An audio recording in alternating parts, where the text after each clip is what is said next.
Most people talk about family like it's an inheritance, something you're born lucky to have, but for me family was a test I always seemed to fail, and no moment made that clearer than the night Grandma Lillian sat in the worn armchair by the fireplace, eyes colder than the glass of water she clutched, and whispered to my mother, "She doesn't belong here." She said it like I wasn't standing 5 feet away, pretending to fix a crooked frame on the wall so I wouldn't dissolve under the weight of her rejection. Diane didn't defend me. She just nodded, like this was some undeniable truth they had both accepted ages ago. Serena, perfect Serena, hovered nearby as if she might catch the stain of being associated with me.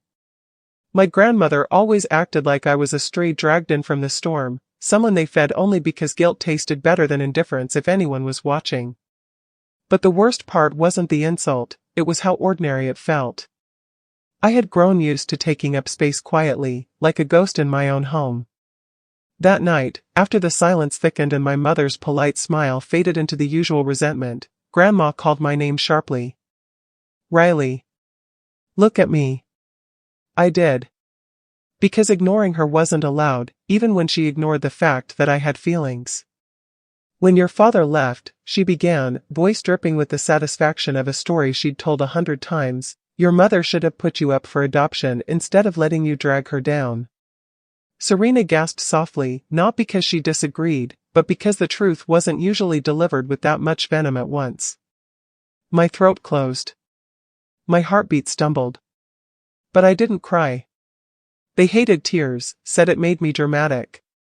So I swallowed every broken piece and responded with the only armor I had left, composure. "Thank you for your feedback," I said quietly, like I was responding to a bad Yelp review instead of a woman who wished she'd erased me. Grandma smirked, victorious. Diane looked away. And Serena just watched, absorbing another lesson in how to treat me. I walked upstairs slowly, steady, refusing to let them see how deep the cut went. As soon as I locked the door behind me, I let out a breath I'd been holding for years. I stared at my reflection in the mirror, the girl they never wanted, and something inside me clicked into place. If this family was my test, then I would stop trying to pass. I would stop seeking approval from people who celebrated my pain. I would stop letting them decide where I belonged. Because the moment I stopped needing their love, they realized they were losing their control. After that night, the air in the house shifted, not enough for them to notice, but enough for me to feel the weight lifting off my ribs one stubborn breath at a time, and I realized the most dangerous thing I could do in their world was become self-sufficient. Grandma Lillian used to pick apart every move I made, how I walked, how I talked, how I breathed too loudly, because if I ever believed I was worth anything, she would lose the satisfaction of reminding me I wasn't. Diane, on the other hand, never attacked directly. She used silence as a weapon, withholding eye contact, affection, attention, anything that might dare nourish me. And Serena, well, she studied them both like a blueprint. She learned that love was a prize she earned for being who they wanted, while I was the warning of what happened if you weren't. I stopped asking for help. Started cooking my own meals. Started saving money from my part-time library job, slipping crumpled bills into a shoebox under my bed labeled someday, even though everyone in that house believed my future ended at their doorstep. When I came home from school, instead of waiting for permission to exist, I went straight to my room, headphones on, drowning out every reminder that I wasn't wanted. But ignoring them didn't mean they ignored me. One afternoon, I walked into the kitchen and caught Grandma standing over my laundry basket, holding a shirt between 2 fingers like it was something that might contaminate her. "This is what ungrateful looks like," she muttered, loud enough for me to hear. Diane looked up from her tablet and added, "Riley doesn't appreciate how much we provide." Provide. Like survival was a luxury they generously granted. I wanted to scream that all I ever wanted was respect, not handouts, but I swallowed the truth like I always did. "I'm going to the library," I said instead, grabbing my backpack. "Try being home for dinner for once," my mother snapped. Dinner, the daily family performance where everyone pretended to care. I kept walking. Outside, the wind felt kinder than any word spoken inside that house. At the library, I stayed longer than usual, running my fingers along book spines and imagining all the lives I could escape into.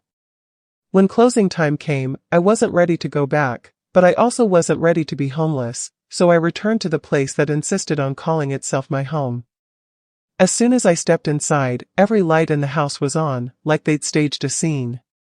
Diane stood at the edge of the living room with her arms crossed, Serena peeking from behind her, eyes bright with anticipation. "We need to talk," my mother said, voice sharp as broken glass.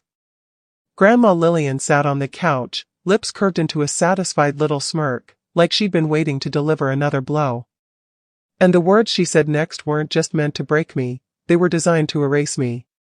Grandma leaned forward like a judge about to deliver a sentence she'd already written long before I entered this world, and she folded her hands neatly in her lap before saying, "We've decided it's time for you to start paying rent," as if the idea of contributing wasn't something I'd already been doing emotionally since the day I could speak, but the real stab came with a number. An amount that matched almost my entire paycheck from the library, leaving barely enough for food, bus fare, or the fragile sliver of independence I was building penny by penny. Diane didn't flinch, didn't soften the blow, didn't offer reason, she simply nodded in approval, like she'd waited years to finally corner me. Serena's eyes flickered with something like pity, but she didn't step forward, didn't speak up, didn't risk losing her position on the pedestal built for my humiliation. I stood there, gripping my backpack like it was the only thing keeping me tethered to the earth, and I asked, steady but shaking underneath, "So you're charging me to stay here?" Grandma replied, "Adult responsibilities build character, with that smugness only people who've never actually been held accountable can master," and my mother added, "It'll motivate you to contribute something for once," which almost made me laugh because I was the one who cleaned while they rested, the one who babysat neighbors' kids to afford school supplies, the one who checked on Grandma every night when her own daughter was too busy pretending to be a perfect parent. I wanted to throw every truth in their faces, but I knew arguments with them weren't battles, they were traps, and I refused to give them more ammunition. So instead, I asked the only question that mattered, "And if I can't pay?" Diane responded so quickly it felt rehearsed, "Then you should figure out where you'll go." That was it. No hesitation. No remorse.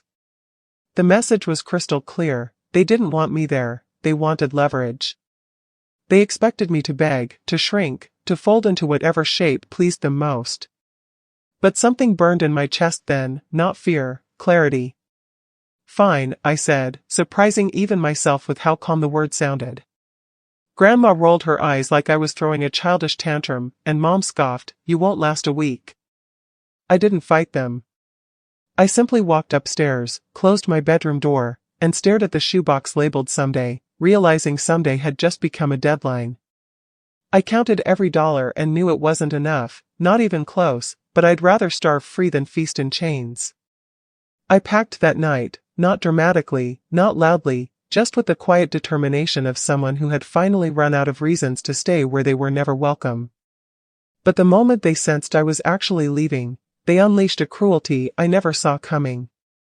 I thought packing my bags would be the hardest part, but the real battle began when the house woke up and realized I was choosing freedom over obedience, because people who survive on control panic when their favorite target escapes the cage, and Grandma Lillian was the first to notice the half-empty dresser drawers, bursting into my room without knocking, eyes wide with outrage, like my clothes leaving hangers was a personal attack.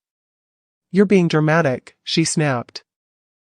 As if demanding rent from a teenager who already paid with her sanity was perfectly reasonable. Diane joined her, arms crossed, mouth tight, Serena lingering behind them like a shadow shaped from hesitation. I zipped my suitcase calmly, refusing to give them tears they hadn't earned. "You're leaving," Mom said, not a question, just a bitter acknowledgement. "Yes," I answered, voice steady though my heart was hammering against bones that had spent years learning to stay quiet. Grandma scoffed, "Where will you go? Who would take you?" It wasn't curiosity, it was cruelty sharpened by decades of practice. "Anywhere is better than here," I replied, and the silence that followed was the most honest thing we'd ever shared. Diane tried a different tactic then, the guilt-colored one.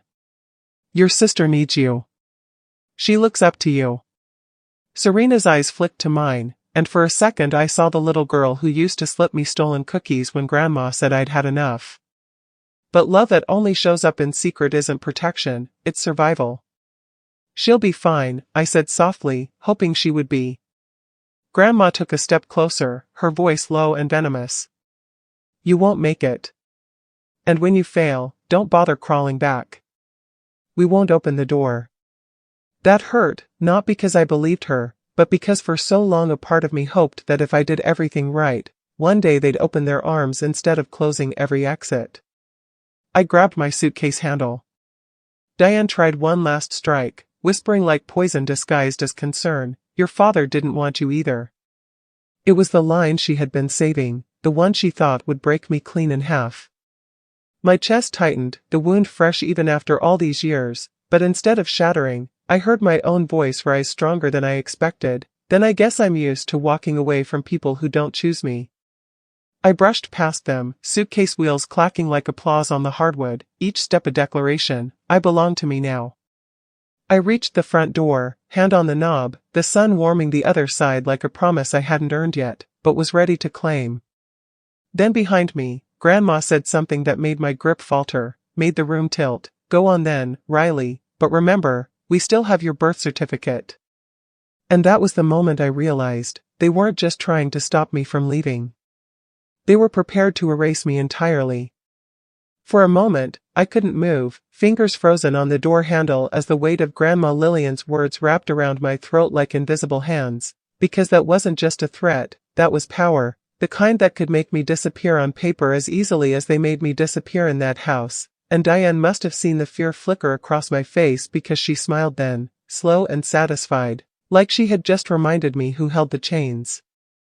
"You're still a minor," she said, voice dripping triumph. "Legally, you are ours." The final dagger wasn't what they said, it was how much they enjoyed saying it. But fear and desperation have something in common, they both force you to grow wings you never knew you had. I stood tall, the suitcase handle digging into my palm grounding me in the choice I had already made. "I may be yours on paper," I whispered, "but I will never be yours in spirit again." Diane laughed, as if defiance was adorable, but I didn't flinch. I pushed open the door and stepped outside, the air crisp with possibility. As I walked down the front steps, I dialed the only adult who ever treated me like a person, Mrs. Carter, my old English teacher, the woman who said my words mattered long before I ever believed they did. She answered on the first ring, voice warm like blankets fresh from the dryer. When I choked out the truth, that I needed help, that I couldn't go back, she didn't hesitate. "Come to my house," she said, no judgment, only certainty. The drive there felt like moving from one universe into another. Her porch light was on, a lighthouse calling me toward a shore I had never known existed. She opened the door and pulled me into a hug so strong it glued together the pieces they had tried so hard to splinter. "You're safe here," she whispered. And I believed her. The next days blurred into paperwork, legal support, and the shock of adults actually wanting to protect me. Turns out, you can't erase someone who refuses to vanish. Diane tried calling, not to apologize but to demand control, to drag me back into the role of unwanted daughter, but I didn't answer. I didn't owe them my voice anymore. One afternoon, as I sat at Mrs. Carter's kitchen table filling out college applications, the sun spilled in through the window, warm and honest, and I realized something that should have been obvious: family isn't the people who share your blood. Family is the people who protect your heart. And for the first time in my life, the future looked bigger than the pain behind me. I wasn't running away. I was running toward a life where I mattered. If you've ever been treated like a burden, let this be your reminder: you deserve to exist loudly.